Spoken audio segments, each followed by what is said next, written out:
should have done that before our prelude. Thank you, Bob. Thank you, Alex. Good morning. Good morning, good morning. I'm Reverend Karen Brammer, and I am going to welcome you all and tell you how grateful I am to see you here. And there's a part of me that is my grandmother that can't wait until we're done and I can shoo you out the door before the weather starts. Nana would always do that. Okay, time's up, go, go.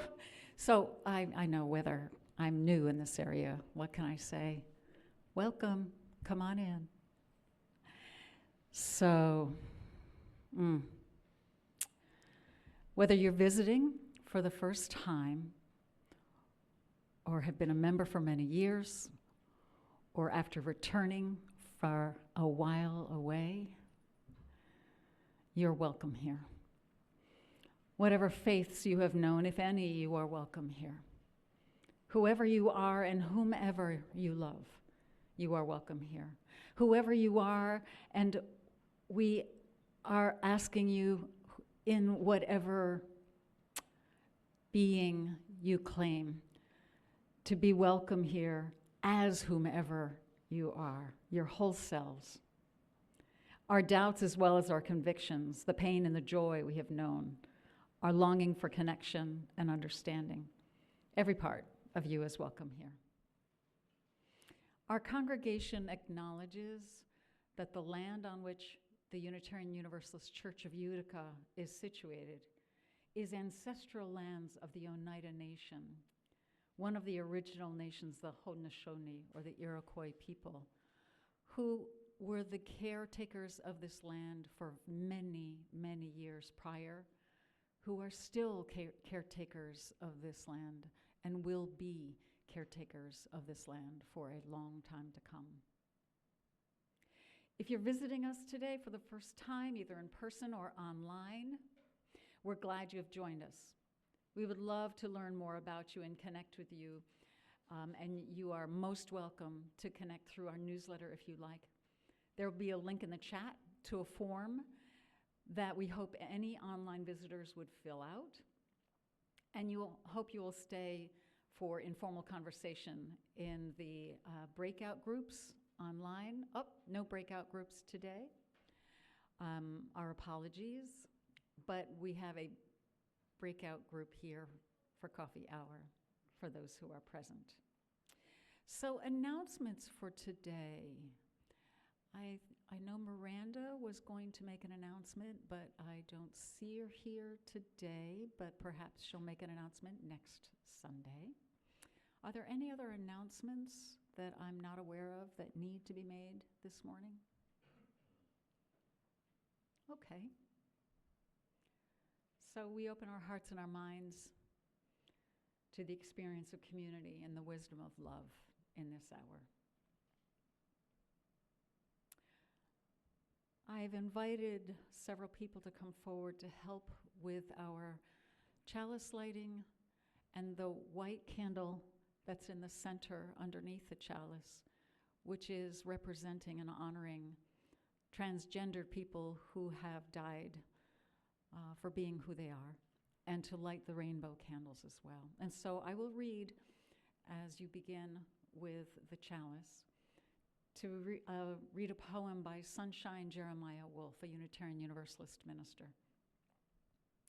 On this Transgender Day of Remembrance, we remember those who have been murdered for being who they are, those who face violence on a daily basis, those who have lost loved ones and those who worry for loved ones. May we come to a time when we cease to shame children around gender roles and expression, where we allow for freedom and exploration of identity and expression, and to a world that operates from love, especially when things are difficult and confusing. May all of us who live with a threat of violence find support, strength.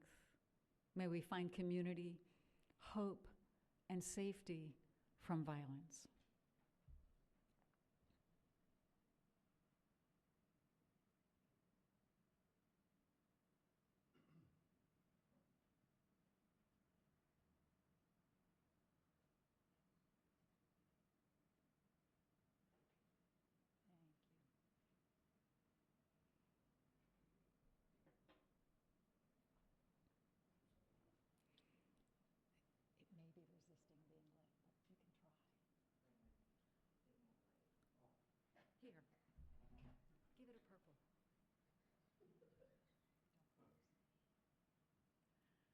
blue has decided to be purple today.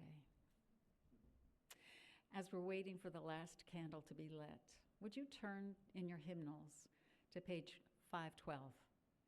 We give thanks this day. It's a reading which you'll notice has italicized and indented words. Those are the words I'll invite you to say along with me. The other words I will say out loud.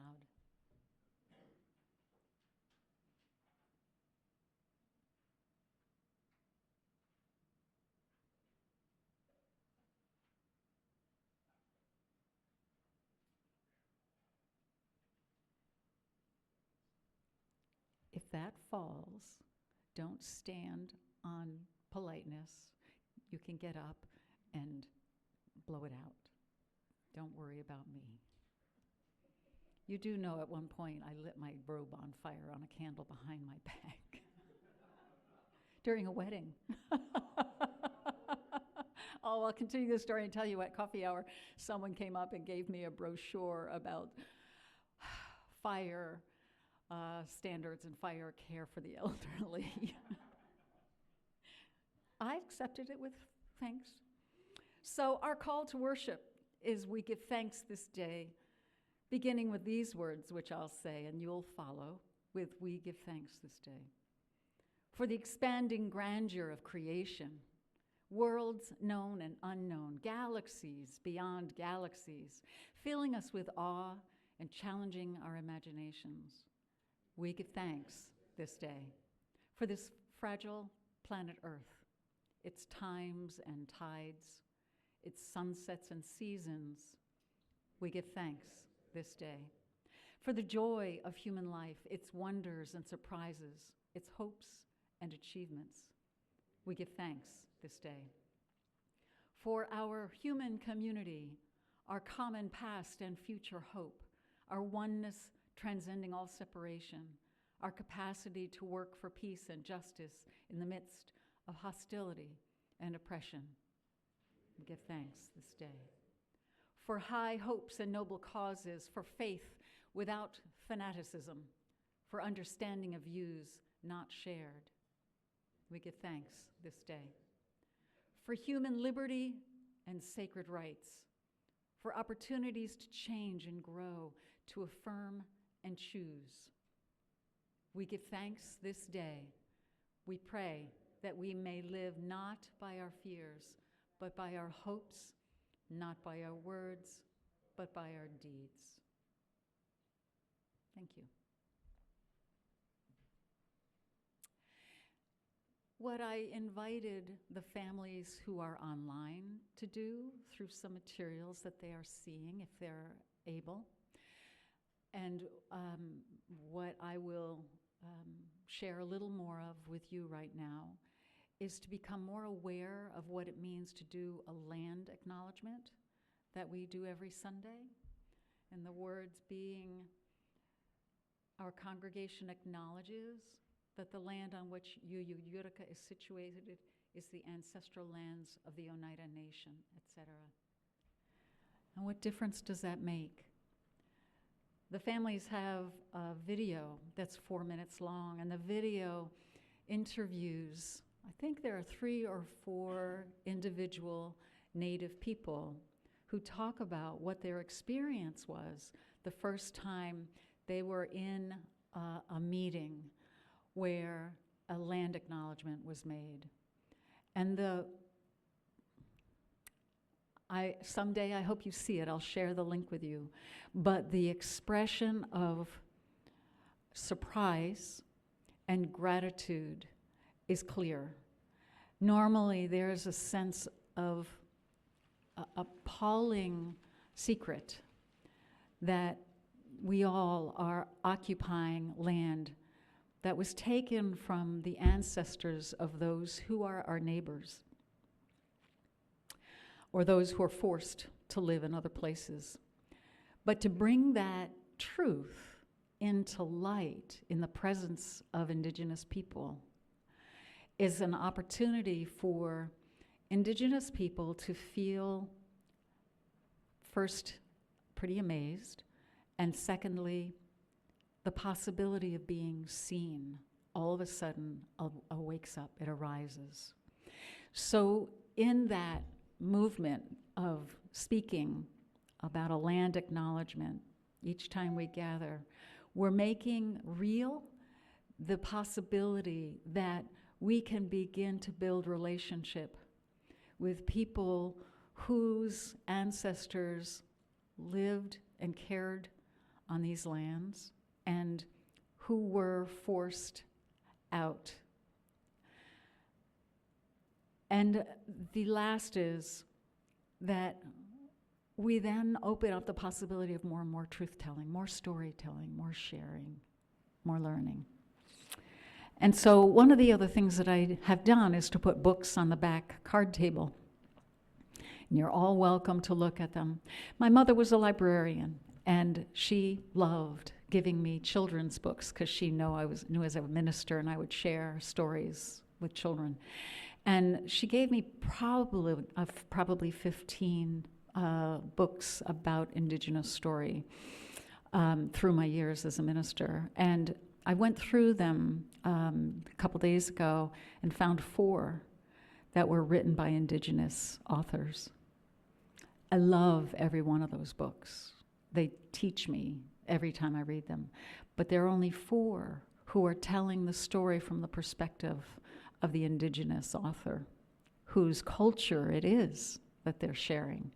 And so I brought those 4 written by Indigenous children's writers, and there are 3 other books written by Indigenous authors that you're welcome to go see that are circulating among Unitarian Universalists quite broadly, in part because 2 of them were written and then published by our Unitarian Universalist Beacon Press.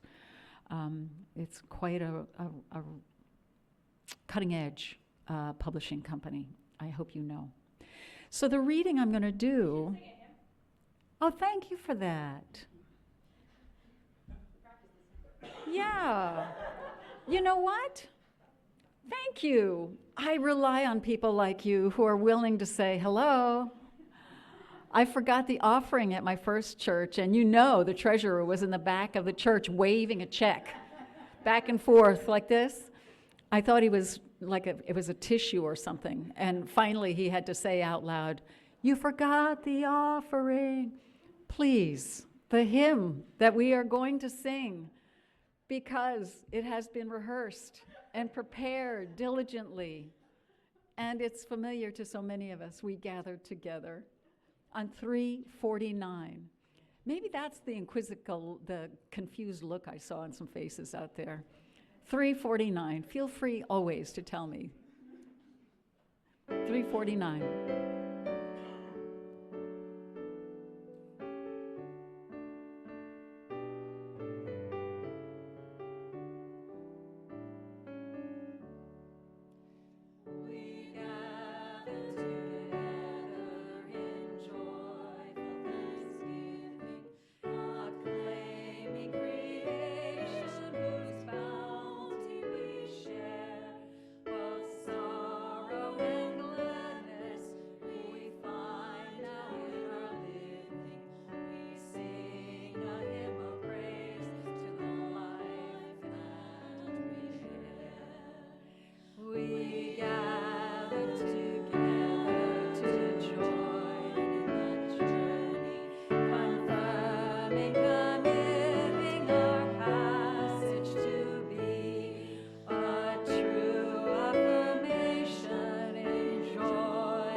Thanks, Melissa.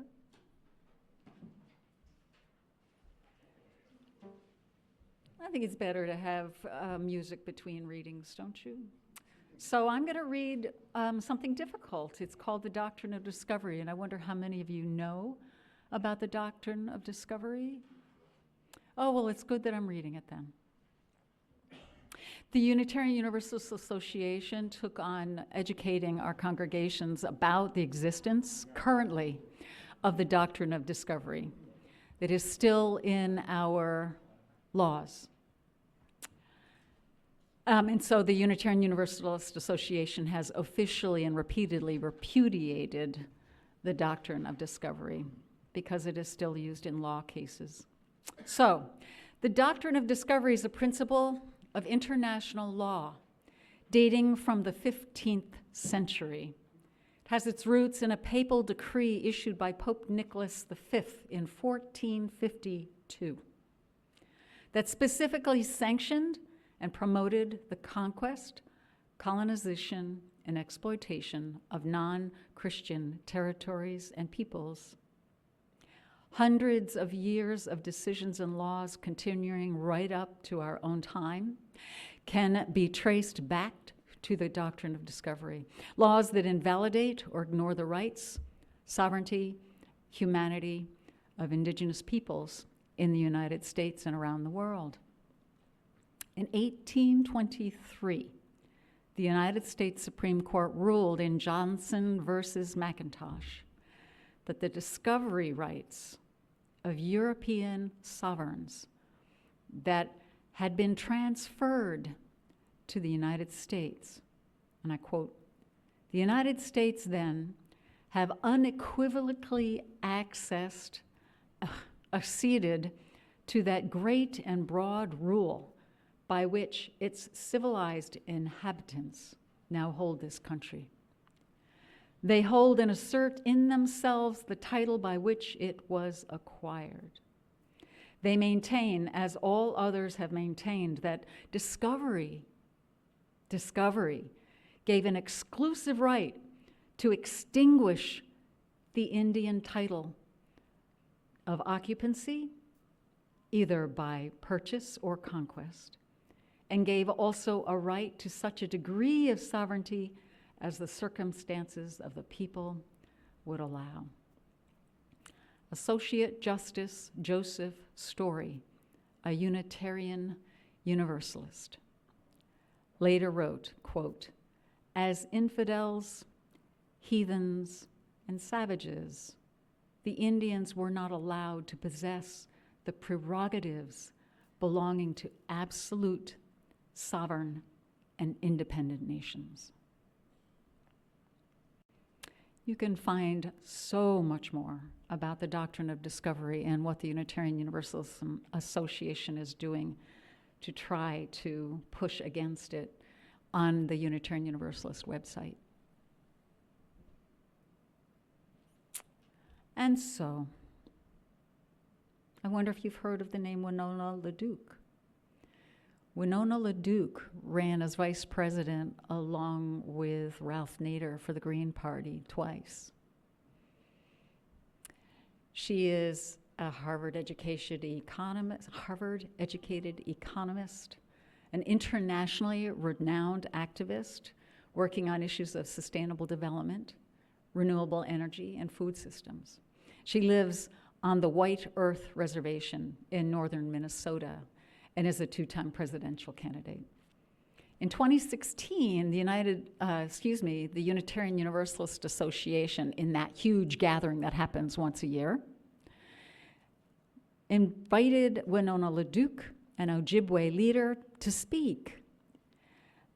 You can go into the UUA website again if you'd like to hear her entire speech. But Winona LaDuke challenged those of us gathered to decolonize our minds.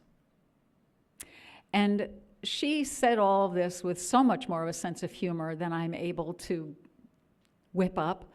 But she left me feeling challenged, but not disrespected somehow. Quite a feat. She was asking us to check out things we accept as normal, things that come directly from a culture of empire, conquest, rule of the mighty and the privileged. One example after the other rolled out from her as I could not keep fast enough note-taking. The calendar we use, for instance. I don't know if you knew this, but the months are named after conquerors. Augustus, for example, my birthday month. The Ojibwe calendar is named based on cycles of harvest, qualities of the snow, There's a month, I don't remember which month it is, but the snow is basically, don't do a face plant in the snow because it's ice snow. You know, it's really about living on the planet. You know, the green yards that we see everywhere? Those actually came from the royal houses of Europe, the ruling classes, that people around the royal classes felt like you would seem of higher worth if you had green yards. And here we have them. Another example shows up for me almost daily since it came to my attention a while back. That is how things are named or renamed by settlers and those in power on this land. Mountains, valleys, massive formations, and bodies of water we love have original names, names that were given to them thousands of years ago by the ancestral people, acknowledging in those entities the spiritual and the environmental importance of each of those, they're beings, but land formations, water formations, and the importance in our lives. So many, if not most of these awe-inspiring elements of nature have been renamed in honor of colonizers and power brokers. From the perspective of Winona LaDuke, part of the loss is that instead of thinking about Mount Rushmore, I could be thinking about the name of that peak that would help me remember that it is sacred, that it has a role in the place that it is existing in the world.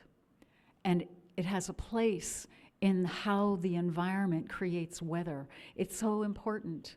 And because we change the name, it makes it easier somehow to commodify nature around us.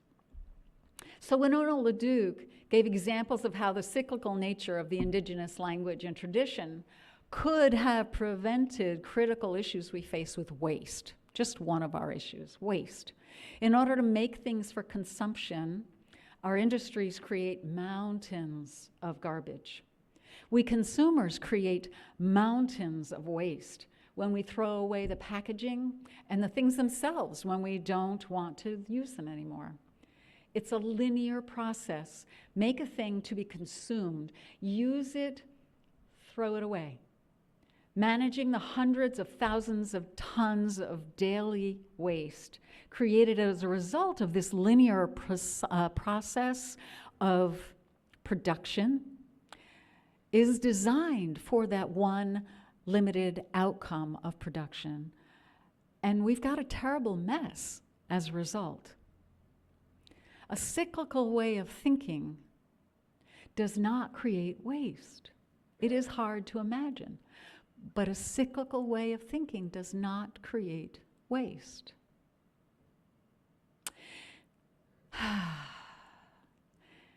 Cyclical thinking has to be localized to connect with the weather systems, the land formations, the water systems, the people who live there, the creatures who live there. Cyclical thinking remains more localized and accounts for the impact of each step of the process, avoiding waste of resources, waste of creatures, and waste of people. I remember her comment that the privilege that money gives people is often the privilege of walking away from the mess that we've created and instead of dealing with it, go to greener pastures. A different perspective on privilege, for sure. It's a way of thinking that if we use it to observe our own ways of thinking, if we try to pick up something of the cyclical way of thinking and observe our own ways of thinking, it can be helpful in order to decolonize our minds, just what Winona LaDuke was asking us to do. So you may be wondering, how is it helpful to look back at ways of being that used to be cyclical. So many indigenous communities are in the same mess because they were forced under colonial rule to comply with that linear process. This is often so true. Colonialization destroyed and continues to destroy so much, and indigenous nations are working hard around the globe to reclaim their ancestral ways of thinking and being. Decolonizing our own minds is one of the things that will help us, indigenous and non-indigenous, learn how to live in greater balance with the planet and take better care of ourselves and each other.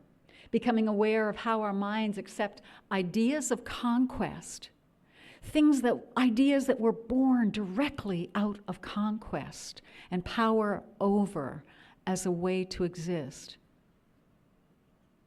The more we think of those things, the more we'll understand that there might be an alternative way of thinking. There might be an alternative way of raising our children, an alternative way of thinking and acting with each other. Becoming aware of how our minds accept ideas of conquest as normal may also help us build relationship across lines of those who were conquered and are oppressed, conquered as indigenous people, conquered and enslaved as Black people all over the world. And then those of us, not everyone here, but certainly me, who are descendant from settlers and colonizers.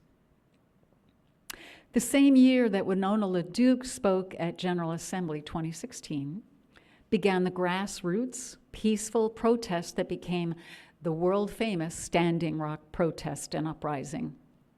Starting with a group of Lakota and area indigenous youth. That's how it began, with youth.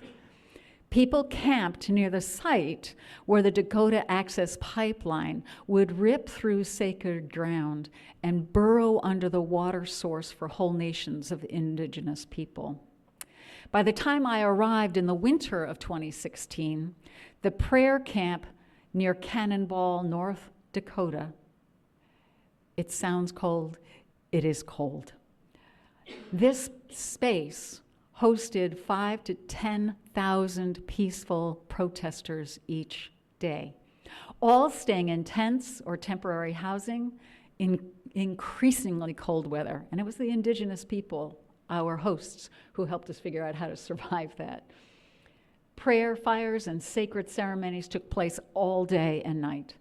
Orientations for newcomers from all over the planet, Hawaiian indigenous people, people from Australia. All these orientations happened throughout the day to help welcome people into the Lakota way of thinking. The Lakota, Nakota, Dakota people of Oceti-Sakowin, the ancestral occupants of that land, were in charge of the process. It is the first time in my life that I'd ever been anywhere where the entire process was controlled by non-white people. That's astounding for me to say when I hear myself say it. Wow.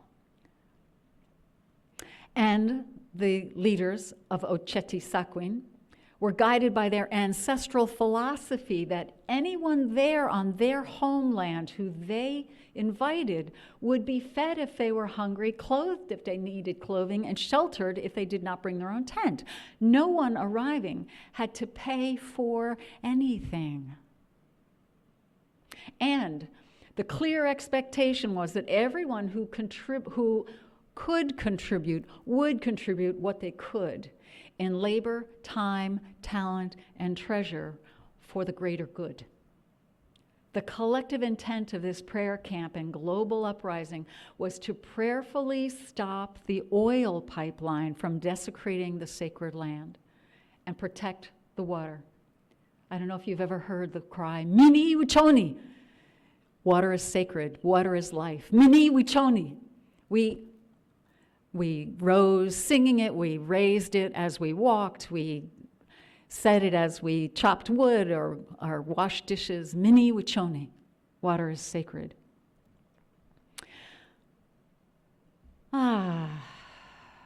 We were trying to protect the Missouri River, where an oil spill could destroy the drinking water of the indigenous nation and the nation's downriver, which had happened in multiple other rivers situations with pipelines that leaked. I stayed in the city of Brunswick in a hotel for 2 weeks. My purpose was to support the Unitarian Universalist minister, who was the only clergy person in the entire state. In the entire state, because there was only one Unitarian Universalist church in the entire state, who could and would publicly support the indigenous prayer camp. So I was there at the UU church doing nothing glamorous. I was collecting donations, I was receiving phone calls, making phone calls, collecting whatever was needed by the camp, finding housing for UU protesters arriving from all over the world, transporting people released from jail, making tea and food for Reverend Karen Van Fossen, that Unitarian Universalist minister who will preach for you this winter. I went into the prayer camp to make deliveries and to attend special events. Never had I experienced so beautiful a community as Oceti Sakowin. It gave me a powerful image of what is possible when we work together to change the paradigm in which might makes right. And individuals and cultures are seen as dispensable. Nothing was dispensable at Oceti Sakowin. This is certainly part of the mindset that allows oppression and murder of Black, people of color, and transgender people, as well as indigenous people, that might makes right. Power over. Even though the government and courts ultimately sided with the oil company, there is now an oil pipeline that has ripped up their sacred burial grounds and gone underneath the Missouri River. Even though that has happened, this experience galvanized indigenous people around the world, connecting them to one another in new ways and allowing non-indigenous allies to learn and contribute. It changed my life, as I had not yet experienced living in community with such clear common purpose and ways of being together, founded on prayer. I'm honored to respectfully and carefully share what I can with you. Now, one story I'd like to tell you is from that role I took of occasionally picking up from the jail one of the 800 people who were arrested, strip searched, held in jail, charged, and released. Only indigenous people went to prison, which they did for years. I would meet the person who was released inside the building, walk down the echoing stairs to the car and ask what they needed. We'd go get something hot to drink, something to eat.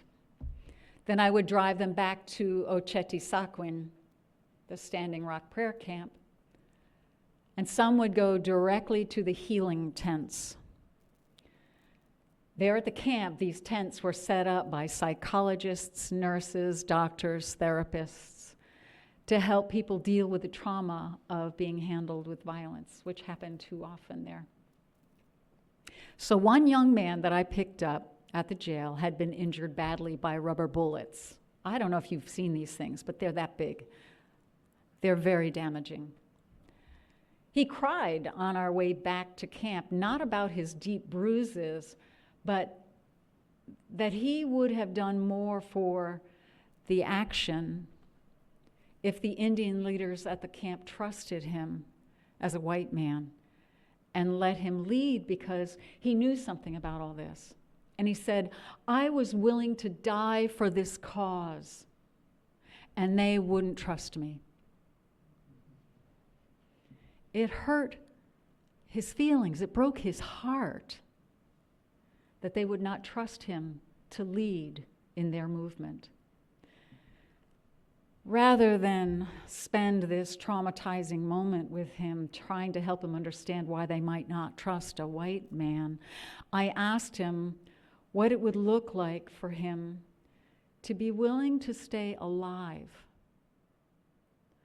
What it would be like for him to be willing to stay alive and learn what it would take to be trustworthy among people who grew up in oppressive situations. What might it look like to commit to decolonize for the rest of his life? We didn't solve anything.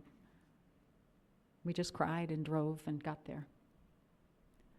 I think, in part, I was speaking to myself as I spoke to this young activist. You see, in my lineage is a man named Colonel Aaron Hankinson.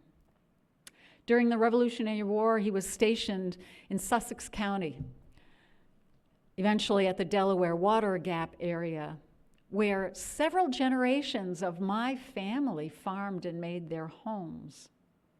Colonel Hankinson, my grandfather, many generations back, was commanded to fight off British soldiers and the Indians who allied themselves with the British, the Lenape, the Munsee, and the Iroquois, who were forced to choose between the warring powers. My heart is heavy every time I think about my ancestor driving indigenous people from the land and destroying their communities on the very land my family came to identify as our home, even though we came from England and Germany. We became productive, my family became successful, and basically happy on lands violently taken from the original peoples. What do I do with this knowledge? I've been working on it for some years now. What do any of us do with the awareness that success in this country has, for the most part, been accomplished and accumulated through the stolen labor of dark-skinned people and land stolen from indigenous people who the ruling order tried to wipe out and erase, which they did not succeed in. One of the most important books to read on indigenous history is Back on That Table. It's written by Roxanne Dunbar Ortiz. It's published by our Unitarian Universalist publishing company, Beacon Press. This book was established as the common read a few years back. Unitarian Universalist Administration chooses a book and suggests to congregations all over the country that they work with a study guide, read the book together in small groups, and talk about it. I was supporting congregations to do just that in my role as a staff person, and one congregation in Massachusetts decided to stop reading it because it made them feel guilty. They stopped learning because it was uncomfortable. And I understand that impulse. Surely I have to manage guilt to have so directly benefited from the destruction of the indigenous people of Sussex County, New Jersey. But guilt does nothing to help me understand. And my guilt and yours does nothing positive for the indigenous people with whom we hope to come into right relationship. I try to do what I suggest to the young man I picked up from the jail. I consider what it might look like to learn each day what it means to be aware of centuries of oppression and beyond guilt. Watch how my mind has been colonized. Watch how white supremacy has helped mold some of how I think. What might it look like to decolonize each of our minds? How might each of us open ourselves to transform imperfectly and slowly? Because of my support at Standing Rock, I was invited by Reverend Karen Van Fossen and Lakota leaders to participate in a process called the International Initiative for Transformational Collaboration, a Lakota-led process. INITC is what we called it for short, because it's a mouthful. People of different nations, indigenous, people of color, black, white, very different experiences economically and culturally, came together for between 3 to 5 days. Lakota leaders created a space where each of us considered speaking as truthfully as we were about our experiences of being human and being in power or being oppressed, or both, as both often happen in every single life, with some exceptions. And we would each talk about being in relationship with the earth. It was a process designed to see how our minds and lives have been colonized and consider living differently with more truth-telling and eventually building trust with one another. We participated in Lakota prayer, made food, ate together, built friendships. It was during those sessions I was able to see that there were ways I learned to think that set me up to be separate. And it created my own expectation that I needed to be in control in order to feel successful, or at least less vulnerable. I was able to see just how destructive some of those mindsets were to those around me and to myself. I did this work in my role as a Unitarian Universalist Association staff person, and when I was asked to share with the administration the agenda, the goals, and the outcomes of these gatherings, all I could do was tell them we were learning to be human together. Learning how to be human together in relationship with the earth is a really hard thing to put into a spreadsheet with a vision, mission, goals, and outcomes, which is what they needed to do because they were putting thousands of dollars into this process, supporting it in many different ways. But your Unitarian Universalist administration took a risk and put thousands of dollars to supporting this process that was foreign to a linear, goals-oriented way of doing business. I was proud to be Unitarian Universalist and aware of how truly different the cultures were. Ours is a denomination, it's a faith that tries to shed the idea that we are somehow exceptionally good, so that we accept that we have so much to learn. Ours is a denomination, a faith that values building relationships across histories of oppression. Ours is a denomination and a faith training itself to become worthy allies of people working against institutions, ways of being, and ways of thinking that oppress them. There is so much more that can be said, so very much more to be celebrated and learned. But I will leave you with a question and a tiny but very significant story. The question is this: is the discomfort of realizing and changing our colonized minds, or how white supremacy affects how we think, going to be so great that we may not be able to learn how to become trustworthy allies, that we would put the book down? Can we learn to live with the discomfort of knowing how our minds have been trained to accept constructs of oppression and then open to the beauty instead of seeing the world differently, which happens to people who have been oppressed, who come through that oppression? There are new ways of seeing. Oh, and I see that it's snowing. Go home, everybody. Quick, quick. Okay. Here's the tiny, very significant story.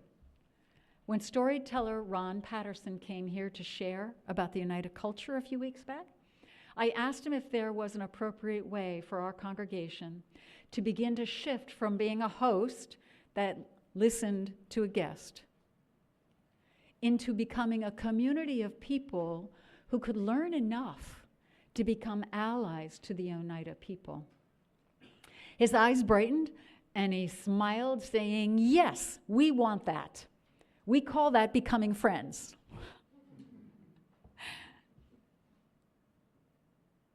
He said, "Perhaps I'll come back and share with you the united perspective of things." I find his response, his vision, generous and hopeful. How full of possibility. And so perhaps we will learn to become trustworthy allies and friends of the Oneida people, and also other oppressed communities in this town, in this state, in this nation, and around the globe. May we all find ways of allowing our own discomfort to sit on the sidelines enough for us to become more and more courageous in how we learn and share who we are individually and together as humans. May it be so for us all. I'm going to invite you to come together and sing 128, For All That Is Our Life.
Thank you.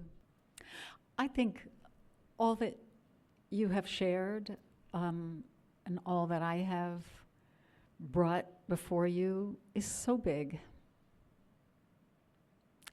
that I'm going to just invite you all to center yourselves or ground yourselves or pray. Be in whatever position helps you know that you're not alone in the universe.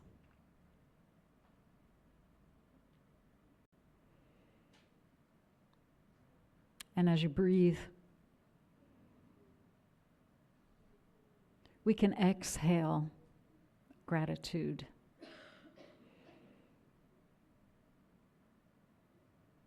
And we can inhale loss.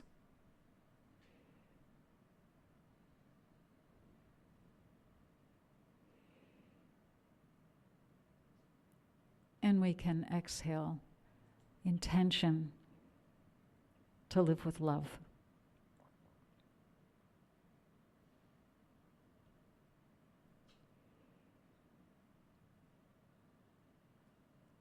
May it be so for us all. Blessed be. Amen and Ashe. I'll invite the ushers to come forward to accept, to receive offerings for today, knowing that what you offer is a gift to the next generation and the next, to create space for people to come and share the names and share the stories and be who they are, as we are privileged to be.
I'm going to ask for help to extinguish the many candles and chalices. And if you would join with me in the words that are in your order of service, we extinguish this flame.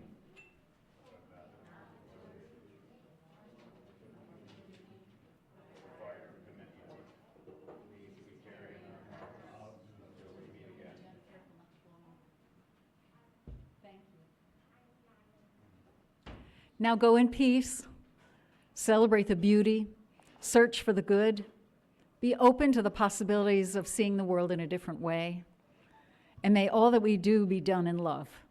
Please take care of yourselves in the weather and take care of others as well if you are able. May it be so for us all. Be well.